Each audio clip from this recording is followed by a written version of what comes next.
바쁜 하루에 쉼표를 선물합니다. 안녕하세요, 남유식입니다. 안녕하세요, 유지은입니다. 네, 요즘 도심에서는 반갑지 않은 이 손님 때문에 이 스트레스가 어마어마하다고 하는데요. 물음소리마저 큰 녀석, 바로 까마귀입니다. 이 도심에서 울리는 까마귀 주의보 때문에 아주 몸살을 앓고 있다요. 네, 맞습니다. 성체 까마귀들이 위협적인 비행을 하면서 시민들의 각별한 주의가 요구되고 있는데요.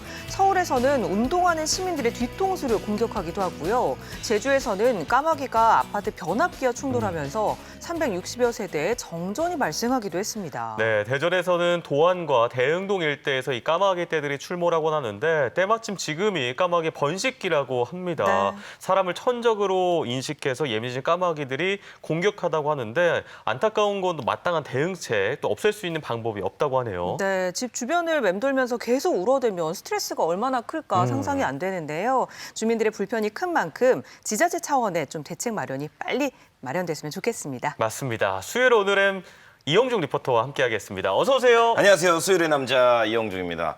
아니 근데 까마귀가 효조라고 하더니 아주 도시의 폭군이 돼버렸습니다. 네. 아니 이제 까마귀들이 지능이 높아가지고 사람이 앞통수 뒤통수를 구분할 수 있다고 해요. 그래서 외출하실 때 가급적이면 뭐 모자나 양산 같은 걸로 머리 가리시면 좋을 것 같고요. 또 키가 작은 나무를 지나갈 때는 우회해서 지나가라고 하더라고요. 또 제가 쭉 살펴보니까 까마귀가 각종 쓰레기가 있는 곳에 정착하는 걸 발견이 됐다고 해요. 그래서 이 쓰레기가 모이지 않는 것도 참 중요할 것 같습니다. 네, 참고해 보시길 바라고요. 네. 생방송 오늘은 유튜브로도 보실 수 있습니다. 유튜브 검색창에 대전 MBC 검색하고 들어오시면 지금 실시간 생방송 만나실 수 있습니다. 네, 오늘 비가 내렸다 그쳤다를 반복했는데요. 장마가 언제까지 이어질까요? 우리 지역 날씨 윤희영 기상캐스터가 전해드립니다. 네, 어제와 오늘은 비가 내리며 큰 더위는 한 차례 쉬어갔습니다. 우리 지역은 지역별로 강우 편차가 크게 나타났는데요. 이것은 어제 5시까지의 강수량 분포도입니다. 어제까지는 대전 지역에 20.5mm의 비가 내렸지만 충남 서해안 지역은 흐리기만 했습니다. 하지만 새벽 사이 비구름이 충남 곳곳으로 확대하면서 현재까지 대전 정림과 보령 삽시도는 22.5mm의 강수량을 기록했고요. 아산 송악은 4mm에 그쳤습니다. 이렇게 여름철에는 곳에 따라 강수 강도의 차이를 보이는 경우가 많은데요. 이어서 일기도 함께 자세히 살펴보겠습니다. 어제와 오늘은 상층에 차가운 공기를 가진 전리저기압의 영향으로 지역별로 편차가 있는 소나기성 강수가 지났습니다. 지금도 충남 서해안 지역을 비롯한 충남 곳곳으로는 빗방울이 약하게 지나는 곳이 있는데요. 이 전리저기압은 내일 새벽부터 차차 동해안으로 빠져나가면서 비는 그치겠습니다. 내일은 일본 남쪽 해상에 위치한 고기압의 가장자리에 들면서 흐리겠고요. 오늘보다는 낮 기온이 오르지만 무더위와 비는 잠시 쉬어가겠습니다. 이어서 자세한 우리 지역 날씨 살펴보겠습니다. 우리 지역 대부분 흐리겠습니다. 아침 기온은 대부분 지역 20도 내외에서 출발하겠고요. 낮 최고 기온은 27도 안팎으로 평년과 비슷하겠습니다. 충남 서부 지역 날씨도 살펴보겠습니다. 아침 기온 역시 20도 내외가 예상되고요. 태안과 서천은 25도에 그치겠습니다. 이 서해상을 중심으로는 바다 안개가 짙게 끼겠습니다. 해상교통 이용객은 운항 정보를 잘 확인해 주셔야겠습니다. 내일은 대부분 지역 흐리겠고요. 낮 최고 기온은 27도에 그치면서 무더위는 잠시 쉬어가겠습니다. 날씨였습니다. 네, 오늘 첫 순서는 이영중의 톡파밀입니다. 영중 씨, 오늘은 어떤 분들이 주인공일까요? 예, 이 눈길이 닿는 곳이면 어디든 매달려 있는 게 있습니다. 또 개업홍보 문구부터 선거철 메시지까지 거치대뿐만 아니라 우후죽순 매달려 있는 바로 현수막인데요. 그런데 이런 현수막들이 한 해 사용되고 버려지는 게 한 6,000톤 정도 된다고 하더라고요. 상당한 예. 양이네요. 네. 이게 또 선거철이 지나면 또 어마어마하게 쏟아지잖아요. 이 폐현수막이요. 탄소 배출을 일으키는 또 골칫덩어리 중 하나라고 하죠. 네, 그렇습니다. 근데 이런 현수막들이 폐기가 된 후에는 뭐 소각하고 매립하는 경우가 대부분인데, 근데 이럴 때 상당한 경제 비용이 발생을 한다고 합니다. 또 요즘 환경 오염의 또 주된 요인으로 뽑히기도 하는데요. 그런데 이런 폐현수막들을 멋지게 재활용하시는 분들이 있다고 해서 바로 찾아가 봤습니다. 오늘은 또 어떤 분들 만나서 수다 떨고 왔을지 바로 한번 외쳐보겠습니다. 이영중의 톡파민 지금 바로 출발합니다. 한때는 누군가의 꿈과 약속을 담았던 문장들. 길거리마다 화려하게 등장했지만 얼마 지나지 않아 버려지는 운명에 처합니다. 그런데 이 버려지는 말들이 봉사자들의 손길로 새롭게 태어납니다. 쓸모를 다한 현수막에 따뜻한 가치를 담는 사람들, 천안시 자원봉사센터의 봉사자들의 이야기 만나봅니다.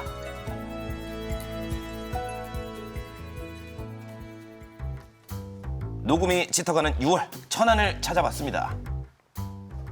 시청자 여러분 안녕하십니까? 이용중의 도파민 이번 주에도 인사 올립니다. 아니 근데 우리 지역에 이렇게 좀 프랜카드도 굉장히 많잖아요. 근데 이런 게 금방 또 버려진단 말이에요. 근데 이 버려지는 거를 이용해서 이분들이 이거를 막 이렇게 해가지고 좋은 일에 또 쓰신다고 합니다. 우리 도파민 이런 거 못 참지? 우리 또 군침 돌잖아요? 이런 분들 만나봐야잖아. 우리 또 만나봐야죠. 만나봐야죠. 그래서 바로 네. 못 참고 천안까지 못 참고 달려왔습니다. 가봤습니다. 자, 어떤 분들이실지 한번 가보시죠. 이용중의 도파민! 여기는 천안시 동남구에 위치한 천안시 자원봉사센터입니다. 한 달에 2번 자원봉사자들이 모여 특별한 활동을 이어가고 있었는데요. 코로나 시기 마스크를 만들기 시작하면서 출범한 천안 새우각시 봉사단. 이 새우각시는 바늘의 옛 이름이라고 하는데요. 오. 20명의 회원들은 버려지는 말들의 조각들을 자르고 이어붙여 새 생명을 불어넣고 있었습니다. 바늘의 옛 이름이군요. 네, 새우각시. 네. 이름도 멋있습니다. 저렇게. 저기 이제 현수막이거든요. 오, 실력이 어머니 아니 굉장하신데.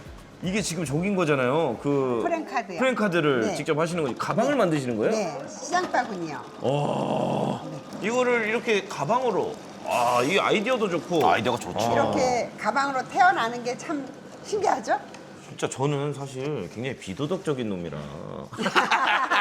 아니, 이렇게 시간을 내서 자원봉사를 한다. 이거 네. 되게 어려운 일이잖아요. 진짜 어머님 어려운 얼마나 일이에요. 되셨는지. 대단하신 거죠. 저는 42년째. 42년? 42년 전부터 임의용 봉사, 목욕 봉사, 무료급식 봉사까지 안 해본 봉사가 없다는데요. 피곤한 기색 1도 없이 아침 9시부터 꼬박 4시간 재봉 작업을 이어갑니다. 아이고, 손도 아프실 텐데. 네. 아니 이 실수가 없어요? 네. 거의? 아니 어머니 보면 이거 원래 이 봉사하시기 전에도 원래 재봉틀을 잘 다루셨나 봐요. 아니요, 전혀 여기 새우각시에 오기 전에는 어. 이 재봉틀이라는 걸 몰랐었어요. 아예 안 진짜로? 해보셨다고요? 저렇게 전문적으로 어렸을 때 하시는데요? 학교에서 예. 가정선생님 숙제를 내잖아요. 내죠. 네, 숙제 또 내는데 이야기가 있으시더라고요. 친구가 하루는 와서 재화야 그러고 불러요. 부르는데 제가 이걸 하면서 이렇게 쳐다봤어요. 아이고. 쳐다봤을 때 이 손톱이 지금 여기가 가운데가 쑥 들어가잖아요. 여기가 쑥 박혔었어요. 그래가지고 아이고. 친구들이 우리 엄마를 찾아올 동안 제가 여기를 받고 있는 거죠. 이렇게 그런 기억이 나요. 그래서 이 트라우마가 있었어요. 재봉틀에 네. 트라우마가 있으면 트라우마가 있으신데요? 이건 누가 시킨 게 아니라 자원봉사기 때문에 네. 안 해도 된단 말이죠. 네, 네. 근데 이 트라우마를 누가 이겨냈어요. 시킨 것도 아닌데 이 일을. 네. 봉사를 하다 보면 네. 다 잊어버려져요. 어려운 거 힘든 게 있다고 해도 일하는 시간만큼은 즐겁고 다 잊어버려져요. 받는 사람보다 주는 사람이 더 행복해진다는 봉사. 봉사는 해본 사람만이 느낄 수 있는 가장 큰 기쁨이라고 합니다. 우리 시청자분들 망설이고 아니 나는 진짜 원래 마음은 대부분 있는데 마음속에는 실행을 다들 못 마음은 하잖아요. 있죠. 시청자분들 한번 또 전하실 메시지 있을까요?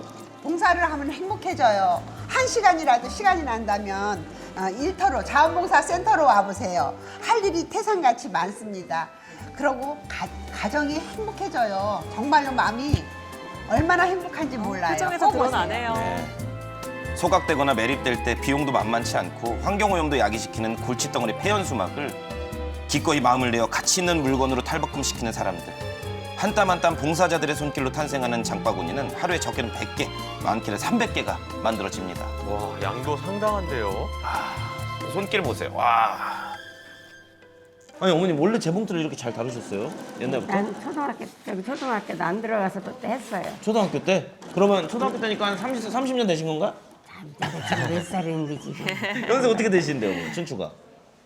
그 얘기해야 돼요? 아니 저한테. 87. 아 진짜로? 나도 반주하는 거 인정하시죠? 좋아하고. 네. 이 마음도 있지만 바느질하는 걸 좋아하셔서 스트레스가 풀리시는구나. 어머님한테는 놀이터야 놀이터. 나가면 이제 노인정 같은 데 나 핫도그 같은 거 못 쳐. 핫도그 같은 거 못. 고수독도 안 쳐 못 쳐. 갈 길이 여기밖에 없어요. 어머님한테는 진짜 여기가 놀이터시네요. 좋은 마음 플러스 놀이터. 우리 영감님도 뭐로 어려운데 다니느냐고 하는데 네. 집에 있으면 자꾸 줄여놓잖아. 아 그러니까. 아프고 더 이런 데 오면 안 아파. 아. 재봉 경력이 자그마치 80년인 봉사자. 이곳에는 와건니라고 불리는데요. 그녀의 손길이 닿는 순간 특별한 가방으로 변신합니다.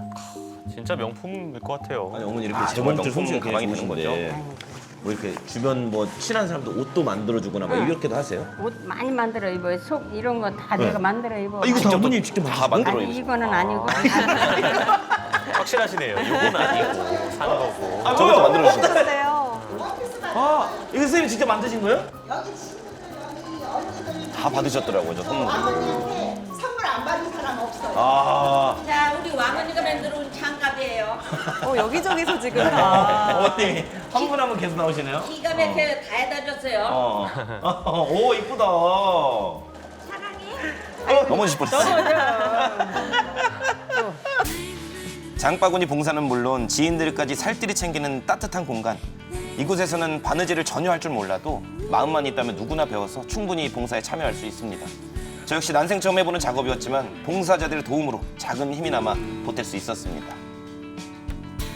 자, 이 가방 어떻게 쓸까요? 그러게요. 자, 봉사자들이 만든 가방을 들고 인근 시장으로 향합니다. 환경도 지키고 이웃들과 마음도 나누는 시간인데요. 해안수막으로 만든 장바구니는 장 보러 오신 손님들이 바로 사용할 수가 있어서 반응이 굉장히 좋습니다. 무료로 나눠주는 건가요? 그냥 이렇게 오. 장 보시는 이거 분들 이렇게. 자원봉사자들이 만든 그리고 이미 많은 분들이 이미 다 갖고 집에 갖고 가시더라고요. 알고 계시는군요. 알아? 이렇게 해서 아니 여기다 공짜로 준다고? 공짜로 주는 거예요. 여기다 담아서 여기다 이렇게 담아. 사이즈도 넉넉해요. 튼튼하고 또. 예. 자, 이렇게 많이 받으세요. 감사합니다. 잘 서로 사랑을 쓰세요. 나누네요. 어머니 어떠세요? 이 자원봉사 하시는 분들이 직접 만드신 거 이게 플랜카드 어떠세요 어머니? 기분 어떠세요? 카메라 보고 우리 이제 기분 한번. 세상에 이거 만드시느라 얼마나 고생하셨대요. 그러니까 아침 8시부터 현수막으로 만드셨구나. 현수막으로 어머니 아침부터 나갔고. 네. 고맙습니다. 이렇게 잘해요. 새우각시 봉사단은 장바구니 제작 봉사뿐만 아니라 코로나 시기 면 마스크를 만들고 취약계층을 위한 여성용품 제작에도 힘을 보탰습니다. 보이지 않는 곳에서 묵묵히 손길을 보태며 따뜻한 나눔을 실천해 오고 있습니다. 따뜻해집니다. 아주 좀 부끄러워지더라고요, 제가.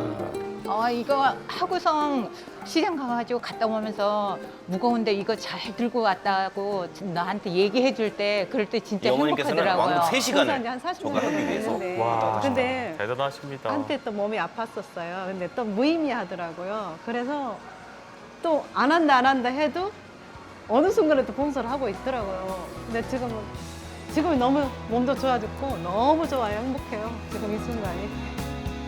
쓸모를 다한 프랭카드의 가장 따뜻한 가치를 담는 사람들. 천안에서 만난 봉사자들의 작은 실천 덕분에 우리 지구도 우리의 삶도 조금 더 오래 따뜻하게 지속될 수 있을 것 같습니다. 새우각시 봉사자 여러분들 진짜 정말 감사드립니다. 네, 이 새우각시가 바늘의 옛 이름이라는 거 오늘 처음 알게 됐는데요. 네. 이 새우각시 봉사단 분들 하시는 모습 보니까 진짜 마음이 훈훈해지네요. 맞아요. 그 시장 바구니 보니까요. 이게 또 현수막이 또 굉장히 질기니까 맞아요. 튼튼하기도 하고 사이즈도 넉넉해 보여가지고요. 받으시는 분들도 선물 받는 기분으로 너무나 기분 좋게 받으시더라고요. 받으시는 분들도 좋고 들으시는 분들도 좋고 정말 좋았습니다. 저는 근데 사실 새우각시 봉사단이라고 해서 처음에 뭐 색시, 각시 뭐 이렇게 접근을 했었어요. 네. 예, 근데 이제 바늘이라는 뜻답게 정말 바느질의 귀재분들이 다 모이셨더라고요. 이 재봉질 몇 번 딱 하면 가방 하나 나오고 드르륵 가방, 드르륵 가방, 드르륵 가방 이렇게 와 100개, 300개 이렇게 만드시는 건데 이 새우각시 봉사단이 코로나 시기에 면 마스크를 제작하면서 결성된 자원봉사단체라고 합니다. 격주 수요일마다 모여서 이렇게 열심히 봉사하고 계셨는데요. 한 20분 정도가 이렇게 열심히 봉사를 하고 계셨습니다. 영상 중에서 이제 시간 나면 자원봉사센터로 와달라 할 일이 태산 같다 이런 얘기를 하셨는데 사실 조금 찔리기도 하면서 반성도 되더라고요. 그렇습니다. 저는 저기 가지 말았어야 돼요. 저는 왜요? 자격이 없는 놈이거든요. 그래서 저분들 만났을 때 마음이 좀 정화가 된다고 해야 될까요? 정말 저분들과 함께하는 시간이 정말 참 소중했는데 우리 87 잡수신 우리 어머니 돋보기도 쓰지 않고 재봉질 하시는 모습이 정말 눈에 선합니다. 이 재봉질 할 때가 가장 행복하다는 우리 새우각시 봉사자분들 찾아뵐 때까지 늘 건강하시고 늘 행복하시길 바라겠습니다. 네, 폐현수막을 재활용하는 천안 새우각시 봉사단 톡파민에서 잘 만나봤습니다. 자, 이번에는 현장 속으로 떠나볼 텐데요. 지난주 보령에서 국제 요트 대회가 열렸잖아요. 그 뜨끈뜨끈한 현장에 오늘의 힘이 빠질 수 없죠. 그렇습니다. 보령은 참 해양 스포츠 중심 도시이기도 하는데요. 보령 앞바다가 이 보트로 요트로 물들었다고 합니다. 반가운 얼굴이죠. 이은주 리포터가 현장에 다녀왔거든요. 지금 만나보시죠.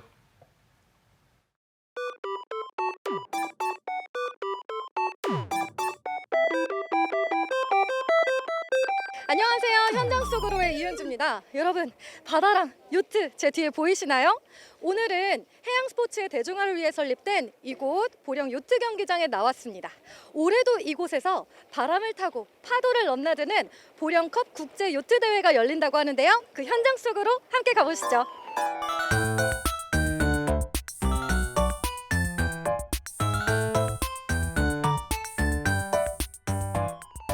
이번에 열리는 2025 보령 국제 요트 대회 어떤 대회인지 먼저 소개 부탁드릴게요. 네, 올해 5회째 맞는 보령컵 국제 요트 대회고요. 올해는 좀 특이하게 그 대통령기 요트 대회와 또 내년에 아시안 게임, 나고야 아시안 게임 출전하는 선수들을 선발하는 대회로 세 가지 의미 있는 대회로 진행하고 있습니다. 총 지금 9개 국가에서 출전을 했고요. 유소년 팀과 제270팀 이 두 종목이 출전을 하게 되고요. 그다음에 전국에 있는 17개 시도에서 자기 지역의 명예를 걸고 좋은 성적을 내기 위해서 가장 많이 참가한 요트 대회라고 보시면 됩니다. 보니까 요트들이 종류도 다양하고 또 종목도 다양하게 진행이 되던데 특히 저기 보이는 저 요트는 뭐예요? 예, 제270이라는 종목이고요. 국내에서 보령컵에 최초로 21년도에 도입이 되어 있고 지금 전 세계적으로 중소형 킬보드 종목에서는 가장 핫하게 뜨고 있는 종목이고요. 3에서 5인승 탑승이 가능한 종목입니다. 여기저기 요트 대회가 많이 열리지만 특히나 보령 요트 대회만의 어떤 특징과 강점이 있을까요? 대한민국의 해양 레저 문화, 특히 요트 문화를 좀 대중화시키고자 하는 큰 뜻을 갖고 시작을 했고요.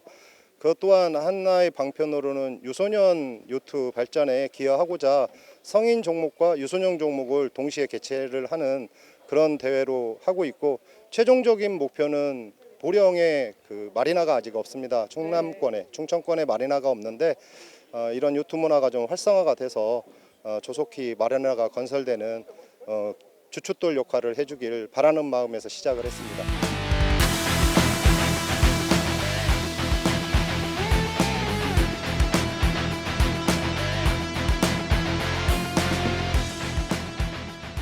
오늘 경기 어떠셨어요?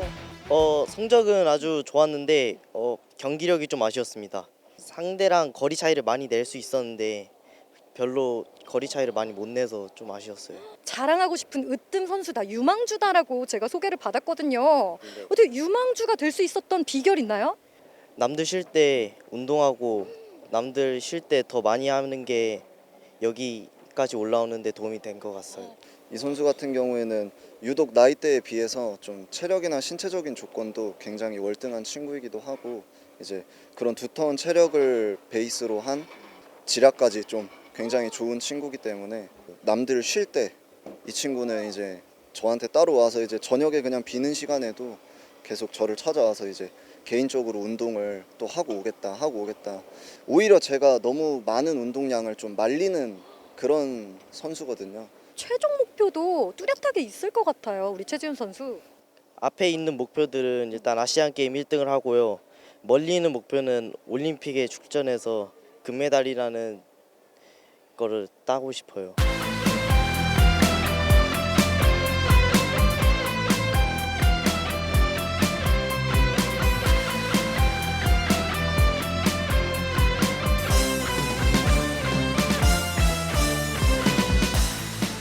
요즘 많은 분들께서 요트에 관심이 많고 특히 우리 보령은 초등학교에서부터 중학교, 해양과학고까지 바다를 즐길 수 있는 대천 해수욕장에 위치하고 있어서 그 친구들이 어려서부터 요트를 즐기고 교육을 통해서 지금 성장하게 배출을 하고 있는데 그러한 요트 인력을 더 많이 배출하기 위해서 우리가 5천여 평의 부지후에 요트 교육원을 지키기 위해서 113억 원이라고 하는 돈을 지금 투자를 해서 교육원을 신설하고 있습니다. 정말 이 아름다운 서해바다에서 마음껏 요트를 즐기고 여가를 함께 할 수 있도록 하는 그러한 해양 레저의 관광도시로서의 역할을 할 수 있도록 그렇게 준비를 착착 하고 있다고 하는 말씀을 드립니다. 주민들의 참여도 중요하잖아요. 네, 그렇습니다. 주민들과 함께하는 대회를 만들기 위해서 어떤 계획을 세우고 계시나요? 이 아름다운 해변에서 바다와 함께 바닷바람과 즐길 수 있는 그러한 대표적인 것이 요트 아니겠습니까? 그래서 이 요트를 즐길 수 있는 그러한 여건을 많이 만들기 위해서는 시민들이 함께 동참하고 즐기고 또 참여하고 할 수 있는 그런 분위기가 조성이 돼야 되는데 그걸 조성하기 위해서 함께 참여하고 즐기고 또 머무르면서 요트를 응원하고 계셔서 해양 레저의 도시의 역할과 기능을 우리 보령에서 분담해서 처리하려고 노력을 하고 있습니다. 보령시가 글로벌 이 해양 스포츠의 중심지로 자리매김하고 있는데요. 앞으로 이 보령시라는 도시 브랜드와 연계해서 어떻게 발전을 하실 계획이신가요?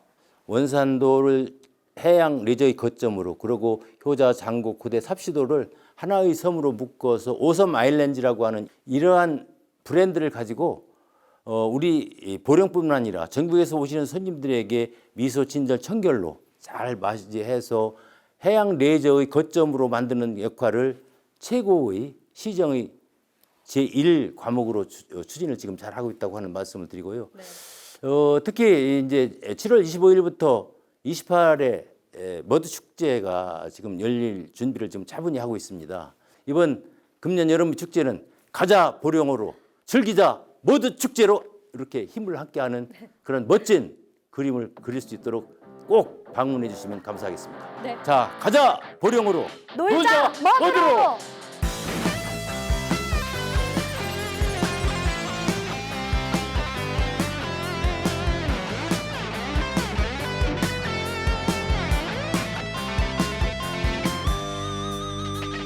네, 저는 지금 자리를 옮겨서 보령컵 국제 요트 대회 개회식이 열리고 있는 보령 머드 테마파크에 와 있거든요. 바다 위의 열기도 뜨거웠지만 이 개회식장 열기도 후끈후끈합니다.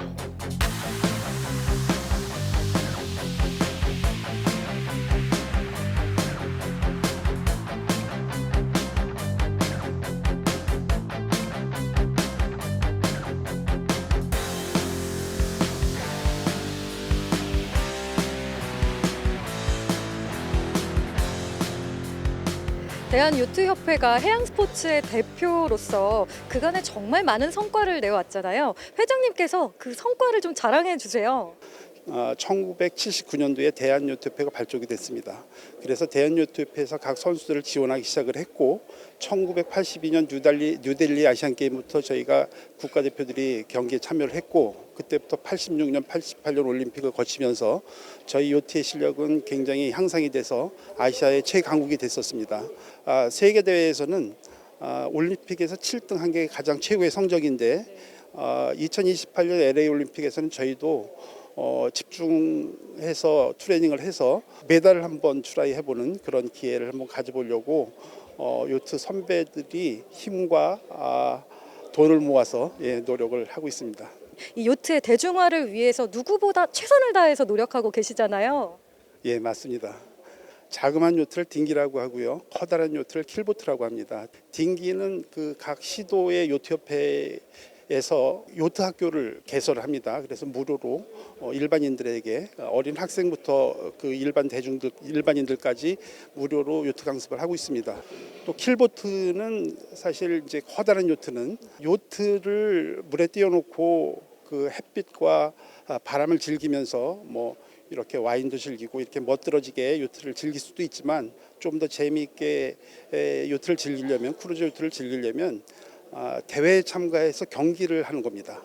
그러면 훨씬 더 재미있는 그런 세일링이 될 거고요. 그 초보자들도 함께 참여를 해서 맡은 바 임무만 잘 수행을 하면 함께 즐길 수 있기 때문에 요트 대중화의 그 킬보트 대회가 커다란 도움이 될 거라고 생각을 합니다.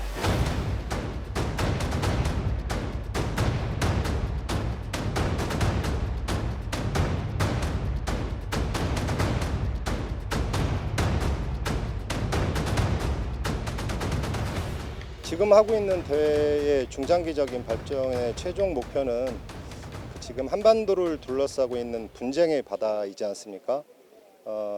센카쿠 열도라든가 동해 문제라든가 대만 문제라든가. 그래서 저희가 최종적으로 추구하는 것은 이 분쟁의 한반도를 쓰고 있는 바다에 5개국이 참여를 하는 대회, 러시아, 일본, 북한, 한국, 중국이 구간 레이스로 펼쳐지는 그 대회의 시작점을 보령에서 개최하는 게 저희 가장 큰 꿈이자 목표입니다.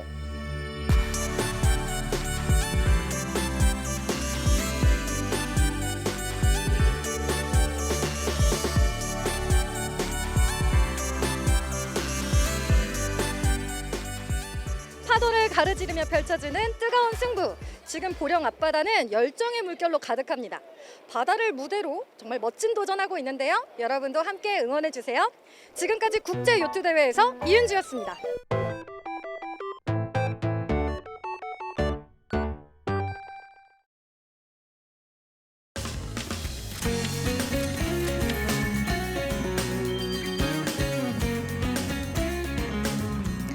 수요일 생방송 오늘을 함께하고 있습니다. 오늘은 6.25 전쟁일이죠. 6.25 전쟁이 발발한 지 75년이 됐습니다. 안타깝게도 그런데 아직도 유해를 찾지 못한 참전 용사의 수가 12만 명이 넘는다고 하죠. 맞습니다. 게다가 당시에는 어디에 있는지도 모르는 이 대한민국을 위해서 전 세계 22개국 200만 명이 넘는 청년들이 목숨을 걸고 싸웠다고 하는데요. 광복 80년, 한국전쟁 75년을 기념하는 부산의 특별한 여정 속으로 들어가 보겠습니다.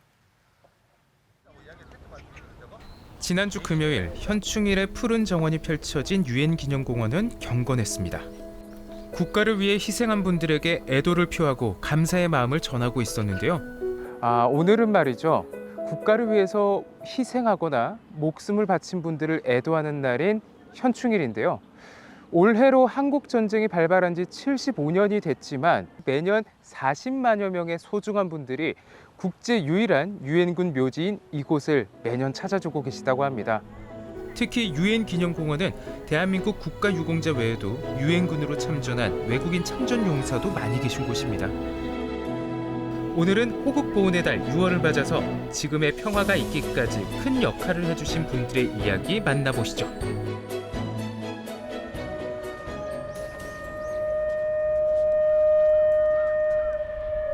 이날 오전 10시에 사이렌이 울리며 유엔 기념공원을 찾은 분들 모두 함께 묵념으로 추모 행사에 참여했습니다. 이후 참여하신 분들은 각자 인연이 있는 분들의 묘를 찾았는데요. 저희는 한국전쟁 당시 카투사 소속으로 참전한 용사분들의 묘역으로 발걸음을 옮겼습니다. 서울 가더라도 서울에 딱 KTX 타고 가다가 용산만 지나면 가슴이 들렁거리죠. 그거는 몇 번이 아니고 아마 그때 군대 같은 분은 다 그럴 거예요. 그때 당시 군에 처음 가셨을 때 네. 선생님 연세가 어떻게 되셨습니까? 그때 내 17살. 선생님보다 더 어린 분들도 계셨나요? 내보다 어린 사람 없었어. 없고 나이는 어리지만은 나라가 지금 풍전등화같이 있느냐 없느냐 하는 이런 찰나인데 그때 우리 전황이 6월 25일 전쟁이 터져가지고 8월 달쯤 해가지고 벌써 낙동까지 인민군들이 내려왔거든요. 마산으로 갔다면 그 진동, 진동에서 그 남지로 올라가면서 장령 여기까지 다 점령된 이쪽 적발에 뭐 마산이 바로 인민군이 포를 쏘면 마산에 포가 떨어질 정도로 이제 내일 떨어질는지 모레 떨어질지 모르니까 이제 여기 입대를 했죠. 17살 김웅수 학생이던 그 시절의 기억은 아직도 생생합니다. 대원도 보충돼서 같이 분분받았는데 이분들은 이쪽 선에 서가지고 낙동강 전선으로 바로 가고 우리는 이쪽 선에 서가지고 훈련소 미34단 훈련소로 분분받자마자 저 낙동강 전선에 배치돼가지고 한 일주일도 못 돼서 전사한 우리 전우들이야. 밤마다 옛날 생각만 해. 밤마다. 내 일생의 중간에 거는 별로 생각도 안 나고 다 잊어버리고 어릴 때 그 전설에 뛰대던 거 그것만 자꾸 생각나요. 죽을 임박이 되니까. 전쟁 당시에 혹시 뚜렷하게 기억에 남는 장면이 있다면 어떤 게 있으신가요? 제일 기억에 남는 게 이제 원산 상륙작전. 예. 매일 그냥 이동하는 거야. 제일 또 기억에 남는 게 크리스마스 그해 50년도 크리스마스 때 이제 마지막으로 그 함흥 흥남 두두에서 이제 출수하는 이제 후퇴하는 그 장면이 제일 기억에 많이 남아요. 그 당시 같이 참전하셨던 동료분들이 좀 다, 계신 분들이 다 계십니까? 이제 다 세상 떠나고 한 두세 사람밖에 안 남았어. 산옆 외딴 골짜기 혼자 누워있는 국군을 본다. 그대는 자랑스러운 대한민국의 군인이었구나. 가슴에선 아직도 더운 피가 품어나온다.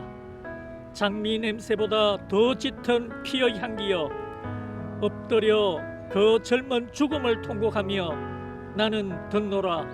그대가 주고 간 마지막 말을.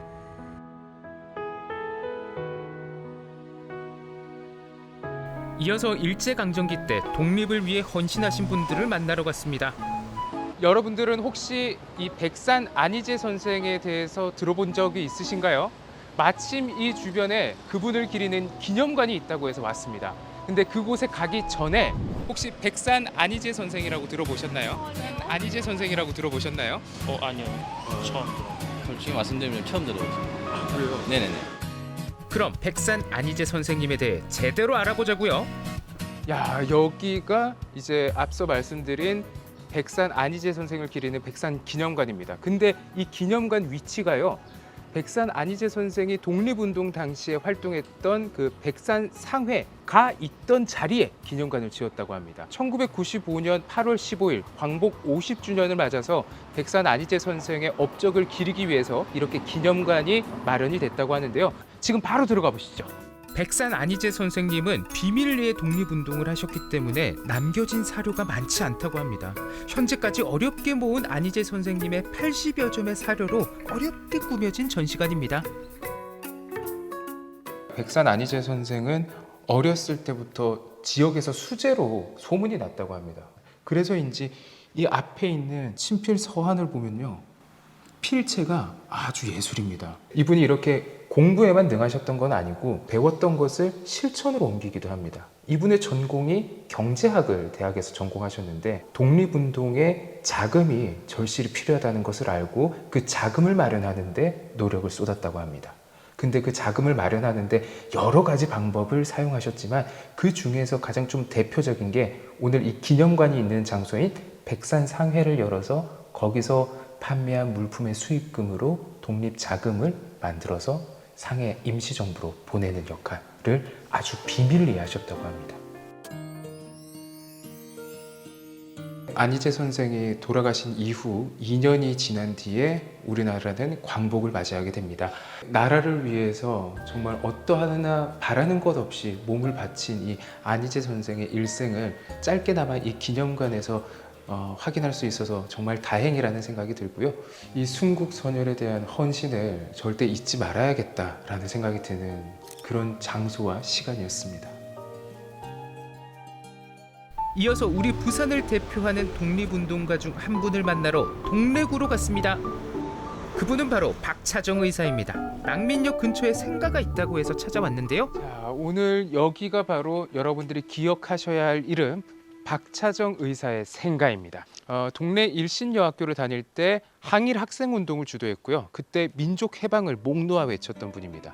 엄숙한 표정을 한 군복을 입은 박차정 의사가 집을 딱 지키고 있었습니다. 이분이 이제 그 박차정 의사 캐리커처 맞죠? 맞습니다. 좀 세게 보이시는데요. 저 여러분들 유관순 열사 아시죠? 유관순 열사에 이어서 대한민국 건국훈장, 독립장을 두 번째로 추서받은 여성 독립운동가입니다. 박차정 의사 가족 대부분이 독립운동을 했다고 하는데요. 자세한 이야기 만나볼까요?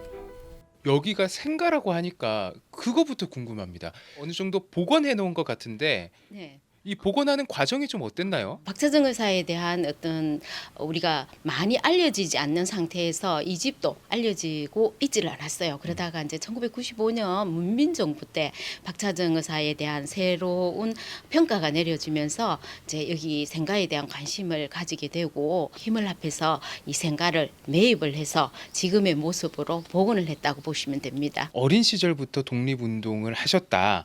근데 그 영향을 가족에게 받았다고 들었습니다. 특히 엄마 쪽에 외가 쪽의 분들이 독립운동가로서 활동을 굉장히 많이 하셨고요. 이분의 형제가 5남매인데 5남매 중에서 3남매가 전부 다 독립운동에 헌신을 하신 분입니다. 이 박차정 의사와 김원봉 단장의 결혼은 좀 어떤 의미로 받아들이면 될까요? 평범한 부부라기보다는 그죠, 독립운동을 하는 동지의 의미라고 보시면 되겠죠. 박차정 의사가 국내에서 이제 더 이상 독립운동을 할 수가 없는 때가 된 거예요. 그래서 박차정 의사는 중국으로 망명을 하고 거기서 이제 의열단 단장이었던 김원봉을 만나게 돼요. 그리고 이제 결혼을 하고 직접 총을 들고 싸웠다라는 게 저는 굉장히 큰 일이라고 생각합니다. 그 당시에 여성의 몸으로서 이국 땅에서 그런 활동이 굉장히 큰 평가를 받아야 되지 않는가, 굉장히 큰 의의를 두고 싶습니다. 자, 오늘날에 우리가 이렇게 평화롭게 살 수 있는 거는 척박했던 그 시절에 아무런 대가 없이 목숨을 선뜻 내다 바친 그 훌륭한 분들이 계셨기에 우리의 오늘의 이 평화가 있지 않나 싶습니다. 그분들의 일생을 다시 한 번 더 새기는 하루가 되길 바랍니다. 호국 보훈의 달 6월입니다. 오늘 소개해드린 세 곳 중 한 곳이라도 가셔서 고귀한 희생에 감사하는 마음을 전해보는 건 어떨까요? 정말 보는 내내 정말 감사한 마음이 계속 들었습니다. 저는 사실 부산 가면 어디가 맛집인지 어디가 뭐 화려한지 사실 볼거리 먹을거리만 쫓았었거든요. 제 자신이 너무 창피한데 사실 이런 분들의 희생이 없었다면 지금의 저희들도 없는 것이겠죠. 이런 위대한 헌신 잊지 않고 계속 기억해 나가겠습니다. 맞습니다. 호국 보훈의 달 6월을 맞아 부산 광복회 소식 만나보셨고요. 지금부터는 초대석 시간 함께 하겠습니다. 네. 자, 한 달 동안 저희 건강한 식생활을 위해서 좀 노력해보자 이런 얘기 저번 달에 얘기했는데 영중 씨 어떻게 보내셨어요? 저는 이제 혼나야 돼요. 네, 원장으로도 혼나야 됩니다. 원장님 혼나야 돼. 많이 식사량을 드셨어요. 살짝 한 몇 톨 줄였고요. 몇 톨 정도. 제가 사실 또 초딩 입맛이어갖고 단짠 좋아하거든요. 그거 못 줄였어요. 근데 사실 이거 한 번에 바꾸면 사람 병 나거든요. 그래서 천천히 안 아프라고. 못 잤듯이. 네. 핑계는 참 잘 돼요. 네. 근데 저도 요새 빵이 그렇게 맛있어가지고 빵을 많이 먹고 있는데 너무 맛있으니까 줄이기가 쉽지가 않아요. 맞아요. 지난주에 방송 중에 그렇게 빵을 한 6개 드셨던 것 같은데, 지은 씨가. 맛있어가지고. 네, 이 수십 년째 이어진 식습관 한 번에 바꾸는 건 참 어려운데요. 그래도 꾸준하게 노력은 해야겠죠. 네. 오늘도 건강상식 채워볼 텐데요. 오늘의 주치의죠. 이준철 원장님 나오셨습니다. 안녕하세요. 안녕하세요. 네, 반갑습니다. 원장님, 저희가 지난주에 고혈압에 대해서 종류를 여러 가지 알아봤잖아요. 병원에만 가면 고혈압인 분도 있었고 병원에서만 고혈압이 안 나오는 분도 있었고 여러 가지 고혈압을 알아보면서 반응이 정말 뜨거웠는데요. 오늘은 어떤 내용 살펴볼까요? 네, 오늘은 고혈압에 대해 많은 분들이 흔히 가지고 있는 오해와 그 속에 숨겨져 있는 진실들을 같이 좀 파헤쳐 볼 거고요. 또 실제로 진료 현장에서 가장 많이 처방되는 고혈압 약제에 대해서도 소개해드리도록 하겠습니다. 네, 먼저 이 고혈압에 대한 오해와 진실부터 짚어볼 텐데요. 네. 고혈압을 처음 딱 진단 받았을 때 많은 분들이 떠올리는 게 이거 약 평생 먹어야 되는 거 아닌가, 맞아요. 고혈압은. 근데 이게 맞는 얘기인가요? 한번 먹기 시작하면? 결론부터 말씀드리자면 이 모든 사람들이 다 평생 약을 먹어야 되는 것은 아닙니다. 평생은 아니다. 네, 이론적으로 보면 체중을 조절하거나 식생활을 개선하거나 운동 등을 하는 걸 통해서 혈압을 잘 조절을 하면 이 혈압이 제법 잘 떨어지고 또 그런 경우 의사와 상의해서 혈압약의 용량을 줄이거나 중단할 수도 있습니다. 하지만 이런 생활습관 조절이라는 것이 쉽게 또 금방 되는 것이 아니기 때문에 현실적으로는 대부분의 환자들이 이제 혈압약을 필요로 합니다. 그리고 또 일시적으로 혈압이 좀 잘 조절된다고 하더라도 고혈압이란 질환 자체가 장기적인 관리를 필요로 하는 병이기 때문에 이 대부분의 경우는 끊기보다는 잘 조절하는 것이 중요하다라고 말씀드릴 수가 있습니다. 근데 제 경험상으로는 이런 질문을 하시는 분들을 보면 일부 환자들은 혈압약 먹는 것을 창피하게 심지어는 낙인처럼 막 비참하게까지 생각하시는 분들이 종종 있습니다. 근데 정말 중요한 것은 혈압약을 먹느냐가 아니라 혈압이 잘 조절되느냐라고 할 수 있습니다. 그래서 그런 분들께 제가 이제 말씀드리는 것이 이 약 안 먹는다고 자랑하는 고혈압 환자보다 약을 꾸준하게 먹고 정상 혈압을 유지하시는 분들이 훨씬 더 오래 건강하게 사는 겁니다. 이 건강이라고 하는 것은 혈압약 알수가 조절하는 게 아니고 혈압 수치가 조절하는 겁니다. 중요하네요. 명언이네요. 네. 네, 이게 아무래도 장기적인 관리 이렇게 접근을 해야 되다 보니까 많은 분들이 부담을 느끼시는 게 아닐까 싶은데요. 근데 또 혈압약 먹다 보면은 또 혈압이 정상 수치가 들어와요. 그럼 또 사람 마음이라는 게 끊으면 되지 않을까? 여기서 약 그만 먹으면 나 약도 괜찮아졌으니까 이런 생각이 드는데 중단해도 괜찮은 건가요? 약을 먹고 있는 도중에 혈압이 정상이라는 것은 혈압약 덕분이기 때문에 대부분 이제 스스로 끊게 되면 혈압이 다시 오르게 됩니다. 네. 이 약은 치료가 아니라 조절하는 역할이기 때문에 조절. 당장 끊기보다는 이 담당 의사 선생님과 상의하는 것이 중요합니다. 우리가 이런 것과 관련해서 실제 진료실에서 가장 많이 듣는 말이 있는데요. 원장님, 제가 약을 며칠 안 먹었는데 혈압이 안 오르더라고요. 괜찮던데요? 처음에는 그럴 수 있습니다. 근데 약 기운이 몸에 조금 남아 있을 수도 있고 혈압약을 꾸준히 먹다 보니 일시적으로 몸이 괜찮을 수도 있거든요. 하지만 정말 문제는 그게 계속 괜찮을 수는 없다는 겁니다. 이 실제 연구를 보면 이 고혈압 약을 중단했을 때 1개월까지는 대부분의 환자가 정상 혈압을 유지할 수 있는 것으로 되어 있습니다. 그래도 꽤 유지가 되네요. 그렇죠. 하지만 시간이 지나면서 한 3개월 정도 지나게 되면 혈압이 오르기 시작하고 결론적으로는 한 6개월에서 7개월 정도가 지난 시점에서 살펴볼 때는 10명 중에 단지 3명만이 정상 혈압을 유지하고 있고 나머지 7명은 원래대로의 고혈압으로 돌아가는 것으로 밝혀진 바가 있습니다. 이게 보일러를 끊으면 한동안은 방이 따뜻하게 유지되지 않습니까? 예. 그것과 비슷한 원리거든요. 그리고 또 고혈압은 원래 조용히 그리고 아주 천천히 문제를 일으키기 때문에 어찌 보면 지금은 괜찮은 것 같은데 하는 착각이 제일 위험할 수도 있습니다. 그래서 다시 한번 강조하지만 혈압약은 안 먹는 게 자랑이 아니라 잘 먹고 정상 혈압을 유지하는 것이 진짜 자랑입니다. 혈압약은 안 먹고 버티는 게 아니라 잘 먹고 잘 조절하는 게 유지하는 거다. 네. 이거 좀 꼭 기억하셔야겠어요. 근데 사실 이 혈압약에 대한 오해가 이 혈압약을 계속 오래 복용하다 보면 뭐 간이 안 좋고 신장이 안 좋고 뭐 이런 얘기들이 있잖아요. 네네. 혹시 이거 좀 팩트 체크 좀 원장님 한번 해주실 수 있을까요? 네, 그 질문도 정말 하루에도 수십 번도 더 듣는 네네. 질문 중에 아하, 하나입니다. 예. 근데 실제로는 거의 대부분의 고혈압 약들은 우리 몸 안에서 심장이라든가 신장 같은 중요한 장기를 오히려 보호해주는 효과를 가지고 있습니다. 이런 오히려? 오해가 나오는 중요한 이유 중에 하나가 실제로는 고혈압 자체가 오랜 시간 동안에 걸쳐서 조절이 잘 안 되면 그거 자체가 우리가 표적장기라고 부르는 심장, 신장 등을 손상시킬 수 있거든요. 그런데 그걸 일반적으로는 약을 오래 먹어서 이렇게 된 게 아닌가라고도 네. 종종 생각을 하십니다. 근데 이거는 실제로는 약 때문이 아니고 고혈압 자체가 악화되어서 중요한 장기를 손상시켰을 가능성이 훨씬 더 높거든요. 그래서 저희들 봤을 때는 이 약을 꾸준하게 먹고 그래서 이 표적 장기를 지키는 것이 중요하고 오히려 신장의 기능이 나빠지거나 하는 경우들은 약으로 인한 일시적인 반응일 수 있고 그런 경우도 정기적인 혈액 검사와 진료를 통해서 충분하게 안전하게 조절을 할 수가 있습니다. 그래서 제가 그런 환자분들께 그래서 말씀드리는 되게 중요한 팁 중에 하나가 혈압약을 끊는 걱정보다 혈압을 놓치는 게 정말 더 위험하다 하는 부분입니다. 그렇겠네요. 이 혈압약의 고혈압에 대한 오해 진실 만나고 있는데요. 네. 또 하나 많이 궁금해하시는 게 약에 대한 어떤 내성이라고 할까요? 맞아요. 오래 복용하다 보면 효과도 떨어지고 그렇지 않나 이런 질문 많이 하시는데 이거에 대한 것도 궁금해요. 이것도 먼저 정답부터 말씀드리자면 아닙니다. 내성이 안 생긴다. 네. 오. 이 혈압약은 마약이나 항생제와 같이 내성을 발생시키는 약이 아닙니다. 다만 그 약을 복용 중인 환자의 나이가 점점 많아지거나 고혈압 자체가 진행을 하거나 아니면 다른 동반 질환이 발생을 하면 잘 조절되던 혈압이 갑자기 조절되지 않을 수 있습니다. 하지만 이는 약의 효과가 떨어져서가 아니고 고혈압이란 질환 자체가 악화돼서 그걸 잡기 위해서 약을 올리고 조절하는 것입니다. 자, 이렇게 생각해 보면 반대 상황도 가능합니다. 우리가 생활 습관을 개선하고 체중을 감량하는 등의 노력을 하면 몸이 좋아질 것이고 그러면 혈압이 떨어질 수 있습니다. 네. 그럼 복용하던 약을 오히려 줄이거나 중단할 수도 있는 거죠. 이 경우도 역시 약의 효과가 달라진 게 아니라 고혈압 자체가 개선됐다고 생각하시는 것이 합당합니다. 그렇군요.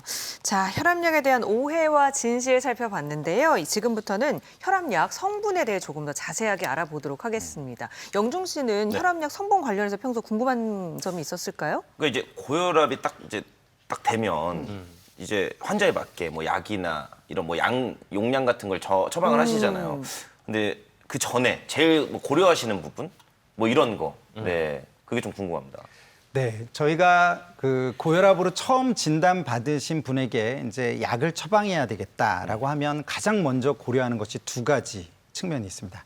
첫 번째는 고혈압으로 인한 합병증이 동반되어 있느냐이고 두 번째로는 고혈압과 아주 흔하게 동반되는 다른 성인병이 있느냐가 되겠습니다. 이를 예를 들어서 조금 더 쉽게 설명을 하자면 첫 번째 합병증과 관련해서는 고혈압은 많은 장기의 합병증을 유발하지만 그중에서 가장 빈번한 합병증이 신장에 발생하는 만성 신부전입니다. 단순하게 고혈압만 있느냐, 이미 합병증으로 만성 신부전이 있느냐에 따라서는 혈압약 처방에 있어서 많은 것들이 달라지는데요. 혈압 조절을 넘어서서 신장 기능을 보호할 수 있고 신장 기능이 악화되는 걸 막을 수 있는 약을 선택하는 것이 중요한 팁이 되겠습니다. 네. 두 번째 기준으로는 이 동반 질환을 들 수 있는데 역시 고혈압은 많은 질환들을 동반할 수 있지만 가장 대표적인 질환은 역시 당뇨병입니다. 네. 그래서 당뇨병이 있는 고혈압 환자와 당뇨병이 없는 고혈압 환자는 다르다라고 얘기할 정도인데요. 이 당뇨병이 있는 경우에는 단순하게 혈압 조절만을 목표로 하는 것이 아니라 이 당뇨병 환자에게 흔히 발생하는 미세 단백뇨를 막거나 당뇨병의 진행을 막을 수 있는 혈압약을 선택하는 것이 중요합니다. 이처럼 혈압약 처방 전에는 이 환자가 이미 진행된 합병증이 있는지 아니면 같이 조절해줘야 되는 다른 이 동반 질환이 있는지가 매우 중요한 기준이 되겠습니다. 네, 말씀을 듣고 나니까 더욱더 이 의사 선생님들 전문가의 의견을 듣고 잘 처방받고 따라가면 되겠구나라는 생각이 드는 반면에 네. 또 환자 입장에서는 그래도 내가 잘 복용하는 약이 성분이 뭐고 뭐에 좋은 건지 잘 알고 먹으면 더 좋잖아요. 뭔가 그런 거 쉽게 좀 풀어서 설명을 해주면 좋을 것 같아요. 네, 제가 앞서 말씀드렸던 고혈압의 어떤 합병증이나 동반 질환을 다 배제하고 건강하시던 분이 처음으로 고혈압으로 진단을 받았을 때 우리가 처방하는 약, 가장 널리 처방되는 고혈압 치료제는 크게 4가지 계열로 분류를 할 수가 있습니다. 네. 자, 첫 번째는 칼슘 채널 차단제가 되는데요. 성분명으로는 암로디핀, 펠로디핀, 이래서 이제 핀자로 끝나는 약들이 되겠습니다. 이 약의 기전을 딱 한마디로 표현하자면 혈관을 조이는 힘을 풀어주는 약이다라고 할 수가 있습니다. 네. 우리 몸 안에 있는 혈관은 기본적으로 약간 조여져 있는 상태인데요. 이 조이는 힘에는 혈중에 있는 칼슘이라는 것이 매우 중요한 기능을 담당을 합니다. 그렇군요. 이 혈액에 내에 있는 칼슘이 혈관벽으로 들어가서 혈관 자체를 이제 수축을 시키면 혈압이 올라가게 되는 원리가 되는데요. 네. 이 칼슘 채널 차단제는 이 혈중의 칼슘이 혈관벽으로 들어가는 것을 차단해서 자연적으로 혈관벽이 늘어나고 혈압이 떨어지는 효과를 노리는 약입니다. 매우 효과적인 약이지만 이 기전이 갖고 있는 혈관 확장이라는 효과 때문에 얼굴이 붉어지거나 다리가 붓는 등의 부종을 유발할 수 있다는 부작용이 좀 있습니다. 두 번째로는 이제 조금 어려운 용어들이 나올 텐데요. 네. 안지오텐신 수용체 차단제. 이름부터 어려워요. 이게 뭘 차단하는 거죠? 길고. 저희가 일반적으로는 ARB라고 해서 이제 줄여서 말하게 되는데요. 여기에 속한 대표적인 성분명은 텔미사탄, 로사탄, 이래서 탄으로 끝나는 약들이 되겠습니다. 이 약의 기전을 역시 한마디로 표현하라고 하면 혈압을 올리려고 하는 그 명령을 차단하는 약이다라고 설명할 수가 있습니다.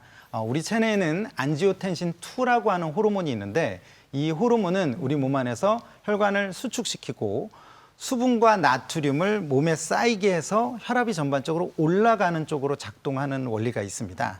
이 안지오텐신 수용체 차단제는 이 호르몬의 근본적인 혈압 상승의 명령을 차단하는 약이 되겠지요. 네. 이 약은 아주 매력적인 특징이 두 가지가 있는데요. 하나는 첫 번째는 이 혈압을 떨어뜨리는 효과 외에도 신장, 즉 콩팥을 보호하는 효과가 뚜렷해서 앞서 제가 말씀드렸던 당뇨병이 있거나 아니면 미세 단백뇨 같은 신장 손상이 이미 있는 환자한테 아주 매우 좋은 약으로 통하고 있고, 두 번째가 더 강력한 효과인데요. 다른 약하고는 달리 거의 알려져 있는 부작용이 없습니다. 오, 좋은데요? 부작용이 없다. 네. 자, 세 번째로는 AC 억제제라고 하는 것이 있습니다. ACE라고 하는 효소를 억제한다라는 네. 뜻인데요. 대표적인 성분명으로는 에날라푸릴에서 이제 릴자로 끝나는 약들이 여기에 속하게 됩니다. 이 약은 앞서 말씀드렸던 안지오텐신 수용체 차단제, 즉 ARB와 비슷한 기전으로 작동을 하는데요. 이 안지오텐신2라는 호르몬이 진짜 작동을 하려면 활성형으로 변해야 되는데 그 활성형으로 변하는데 관여하는 효소가 ACE입니다. 그래서 이 ACE를 차단을 해서 안지오텐신2가 작동을 안 하게 하니까 아까 말씀드린 약이 혈압을 올리는 명령이다라고 한다면 아예 그 명령서가 작성되는 거를 차단하는 약이 바로 AC 억제제다라고 이해를 하시면 됩니다. 근데 이 약은 이 ARB하고는 달리 기침이라고 하는 아주 빈번한 부작용을 유발하는 걸로 되어 있습니다. 기침이 나온다. 네. 그래서 ARB나 AC 억제제는 비슷한 기전이다 보니 그런 이유로 요즘에는 거의 잘 처방이 되지 않는 실정입니다. 네. 마지막은 어떤 거죠? 마지막은 이뇨제입니다. 이뇨제. 네. 말 그대로 소변을 많이 보게 해서 혈압을 떨어뜨려주는 약이죠. 가장 흔하게 처방되는 약은 하이드로클로로사이아자이드라는 약인데요. 어렵죠. 네. 근데 이 원리는, 작용 원리는 아주 쉽습니다. 우리가 혈압이 올라가는 이유는 이 혈중에 물이 많아져서이기 때문이거든요. 그리고 또 나트륨이라고 하는 염분은 물을 당기는 효과가 있습니다. 그래서 이 약은 소변으로 물과 나트륨을 빼내서 결과적으로 혈압을 떨어뜨려주는 약이죠. 효과적인 대상군으로는 신장 기능이 이미 좀 떨어져 있는 고령의 환자라든가 평상시에 좀 부종이 심한 약간 붓기가 있는 환자들에게 효과적일 수 있고요. 또 생활 습관상에 있어서는 염분 섭취가 조절이 되지 않는 환자한테 효과적인 측면이 있습니다. 그렇군요. 여러 가지 약에 대해서 살펴봤는데요. 제가 궁금한 거는 이 네 가지 약 중에서 그럼 고혈압 진단을 받았다. 가장 먼저 처방을 받아서 먹는 약이 뭘까요? 네, 저희 의사들도 솔직히 이걸 갖고 고민을 많이 했습니다. 네네. 다양한 연구도 해보고 했는데 현재 전 세계적인 가이드라인은 특별한 합병증이 없는 고혈압 환자라면 네 가지 계열의 약 중에서도 그 어떤 것을 먼저 써도 상관이 없다입니다. 그렇구나. 하지만 저희가 실제 진료 현장에서는 아무래도 몇 가지 기준을 사용해서 약제를 고르게 되는데요. 대표적으로는 나이가 많으신 고령 환자들은 혈관이 딱딱해지기 때문에 앞서 말씀드렸던 칼슘 채널 차단제 같이 혈관 수축을 막는 약이 조금 효과적인 측면이 있고요. 반대로 이제 염분 섭취라든가 부종 같은 데 좀 민감한 분들에게 칼슘 채널 차단제는 부종을 유발할 수 있기 때문에 오히려 ARB야 아니면 이뇨제 같은 약간 이뇨 효과를 노리는 약들을 쓰기도 합니다. 근데 가장 중요한 최신 트렌드는요. 각각의 약을 고용량까지 올리기보다 각각의 계열의 약을 아주 적은 용량부터 조기에 병합하는 조기 병합요법이 유행을 하고 있기 때문에 오히려 어떤 한 계열의 약보다 합쳐서 먹는다가 중요할 것 같습니다. 네, 오늘 혈압약의 성분과 혈압약에 대한 오해와 진실 자세하게 풀어봤습니다. 이준철 원장님, 다음 이 시간에 더 재밌고 유익한 이야기 기대하겠습니다. 오늘 말씀 고맙습니다. 네, 고맙습니다. 투데이스 매거진 오늘의 수요일 순서 여기까지인데요. 장마가 시작된다 보니까 습도도 높아서 짜증 부리기 쉬운데 건강관리 잘 챙기시고요. 편안한 저녁 보내시기 바랍니다. 저희는 내일 다시 인사드릴게요. 함께해 주신 여러분 고맙습니다. 고맙습니다.